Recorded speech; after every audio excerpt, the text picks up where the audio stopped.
রাম রাম ভাই সবাইকে। Welcome back to my YouTube channel and welcome to a new video. আর আজকের টপিক হলো একটা খুবই প্রচলিত লিকুইড খাবারকে নিয়ে, যেটা বাচ্চা থেকে বুড়ো সবাই খেয়ে থাকে। আর এই লিকুইড খাবারটা আর অন্য কিছু না, এটা হচ্ছে কোল্ড ড্রিঙ্কস। এর আগে একটা ভিডিও বানানো হয়েছে এই লিকুইড খাবার কোল্ড ড্রিঙ্কসকে নিয়ে। তো এই ভিডিওটা হচ্ছে ওই ভিডিওটার পার্ট 2। তোমাদের মধ্যে যদি কেউ পার্ট 1 না দেখে থাকো তো ফার্স্টে গিয়ে পার্ট 1টা দেখো, দেন তারপর তোমরা সেকেন্ড পার্ট 2টা দেখবে। কারণ পার্ট 1টা তোমরা না দেখলে তোমরা পার্ট 2র মধ্যে অনেক কিছুই মিস করবে বা বুঝতে পারবে না। তো পার্ট ওয়ানে আমরা কথা বলেছিলাম কোল্ড ড্রিঙ্কস খেলে কী কী বডিতে সাইড ইফেক্ট হয় বা কী কী রোগ হয়। আর আজ আমরা কথা বলবো সেই সাইড ইফেক্টের ফলে যা যা রোগ হয় সেই রোগের বিষয় নিয়ে।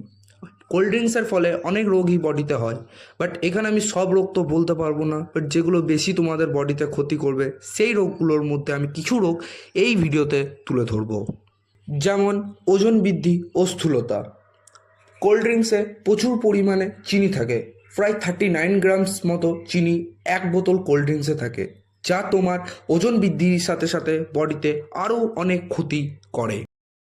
তারপর কোল্ড ড্রিঙ্কস বেশি খেলে তোমার ডায়াবেটিসের ঝুঁকি বাড়ে, কারণ আমি প্রথমেই বললাম এক বোতল কোল্ড ড্রিঙ্কসে থাকে 39 গ্রামস এর মতো চিনি, যা তোমার রক্তে শর্করার পরিমাণ বৃদ্ধি করে, যা তোমার টাইপ 2 ডায়াবেটিসের কারণ হয়ে থাকে অনেক সময়। আর কোল্ড ড্রিঙ্কস শুধু ওজন ও ডায়াবেটিস সৃষ্টি করে তা না, তৈরি হয় বডিতে আরও খারাপ থেকে খারাপ রোগ, যা তোমরা কোল্ড ড্রিঙ্কস খাওয়ার ফলে বেশি খাওয়ার ফলে এটা বডিতে তৈরি হয়। যেমন হাড় দুর্বল ও হজমের সমস্যা। কোল্ড ড্রিঙ্কস পান করলে তোমার হাড়ে ফসফরিক অ্যাসিড যেটা থাকে ওটা শোষণে ব্যাহত হয়, আর হজমে তোমার ব্যাঘাত ঘটে। হজমে ব্যাঘাতের ফলে তোমার অ্যাসিডিটি আর গ্যাস্ট্রিক মতো রোগের সৃষ্টি হতে পারে, যার ফলে তোমার না ঠিকমতো ঘুম হবে, তোমার বডি ফ্যাট পার্সেন্টেজ বাড়বে, আর তোমাদের কোনো কিছুতে মনোযোগও ঠিকঠাক লাগবে না। কোল্ড ড্রিঙ্কস আরও রোগ সৃষ্টি করে।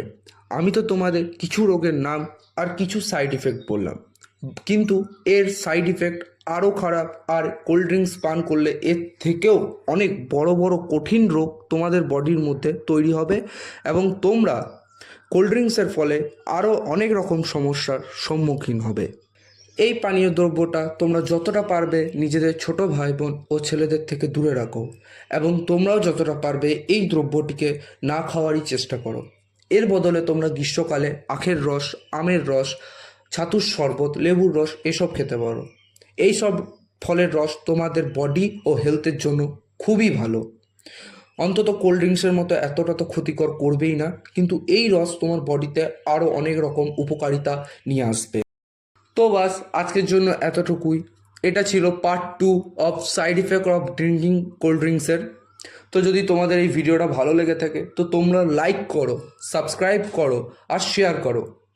ওই যে লাল রঙের বাটনটা আছে ওটাতে তোমরা আখের রস ছুঁড়ে মারো কি ছাতুর শরবত, আমি জানি না, আমি যেন দেখি ওটা সাবস্ক্রাইব হয়ে গিয়েছে।